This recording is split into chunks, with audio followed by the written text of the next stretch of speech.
दोस्तों, आपने कछुए और खरगोश की कहानी जरूर सुनी होगी।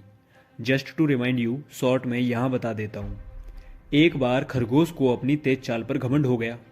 वो जो मिलता उसे रेस लगाने के लिए चैलेंज करता रहता। कछुए ने उसकी चुनौती स्वीकार कर ली। रेस हुई।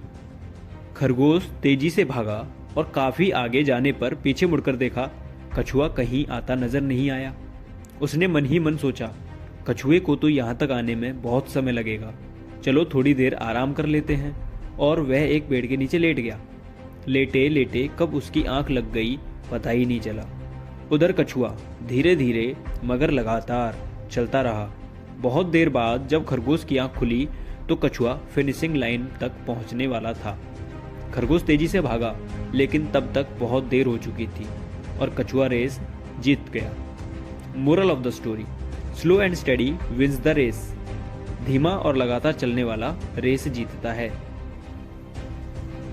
ये कहानी तो हम सब जानते हैं। अब आगे की कहानी देखते हैं। रेस हारने के बाद खरगोश निराश हो जाता है। वो अपनी हार पर चिंतन करता है और उसे समझ आता है कि वो ओवर कॉन्फिडेंट होने के कारण ये रेस हार गया।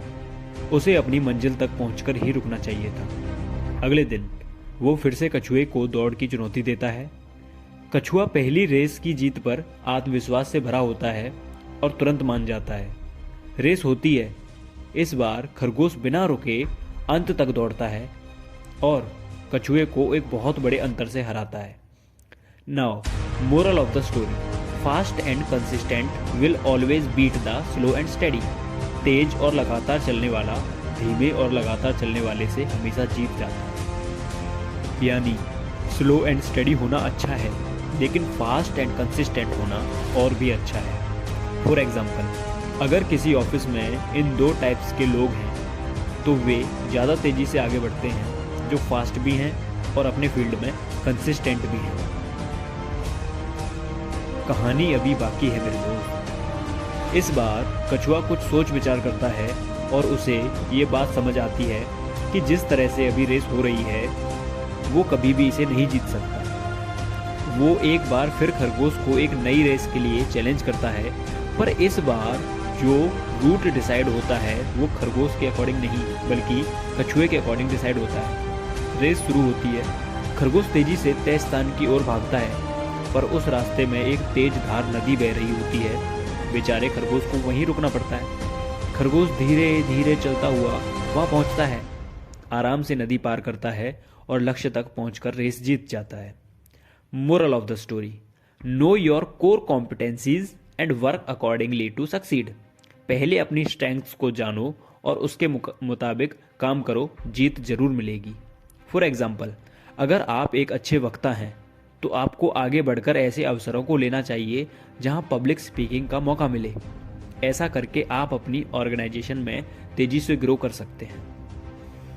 कहानी अभी भी बाकी है मेरे दोस्त। इतनी रेस करने के बाद अब कछुआ और खरगोश अच्छे दोस्त बन गए थे। वो एक दूसरे की ताकत और कमजोरी समझने लगे थे। दोनों ने मिलकर विचार किया कि अगर हम एक दूसरे के साथ दें तो कोई भी रेस आसानी से जीत सकते हैं। इसलिए दोनों ने आखिरी रेस एक बार फिर से मिलकर दौड़ने का फैसला किया, पर इस बार एज अ कॉम्पिटिटर नहीं बल्कि एज अ टीम काम करने का निश्चय किया। दोनों स्टार्टिंग लाइन पे खड़े हो गए। गेट सेट गो, और तुरंत ही खरगोश ने कछुए को ऊपर उठा लिया और तेजी से दौड़ने लगा। दोनों जल्द ही नदी के किनारे पहुंच गए। अब कछुए की बारी थी। कछुए ने खरगोश को अपनी पीठ पर बैठाया और दोनों आराम से नदी पार कर गए। अब एक बार फिर खरगोश कछुए को उठा फिनिशिंग लाइन की ओर दौड़ पड़ा और दोनों ने साथ मिलकर रिकॉर्ड टाइम में रेस पूरी कर ली। दोनों बहुत ही खुश और संतुष्ट थे। आज से पहले कोई रेस जीतकर उन्हें इतनी खुशी नहीं मिली थी। Moral of the story, team work is always better than individual performance. Team work हमेशा व्यक्तिगत प्रदर्शन से बेहतर होता है। इंडिविजुअली आप चाहे जितने बड़े परफॉर्मर हों, लेकिन अकेले दम पर हर मैच नहीं जीत सकते। अगर लगातार जीतना है तो आपको टीम में काम करना सीखना होगा। आपको अपनी काबिलियत के अलावा दूसरों की ताकत को भी समझना होगा और जब जैसी सिचुएशन हो उसके हिसाब से टीम की स्ट्रेंथ को यूज करना होगा। यहाँ एक बात और ध्यान देने वाली है, खरगोश और कछुआ दोनों ही अपनी हार के बाद निराश होकर बैठे नहीं हैं, बल्कि उन्होंने स्थिति को समझने की कोशिश की और अपने आप को नई चुनौती के लिए तैयार किया। जहाँ खरगोश ने अपनी हार के बाद और अधिक परिश्रम की कोशिश की और कछुए ने अपनी हार को जीत में बदलने के लिए अपनी स्ट्रेटजी में बदलाव किया। जब आप फेल हों या तो अधिक मेहनत करें या अपनी रणनीति में बदलाव लाएं या दोनों ही करें, पर कभी भी हार को आखिरी मानकर निराश ना हो। बड़ी से बड़ी हार के बाद भी जीत हासिल की जाए।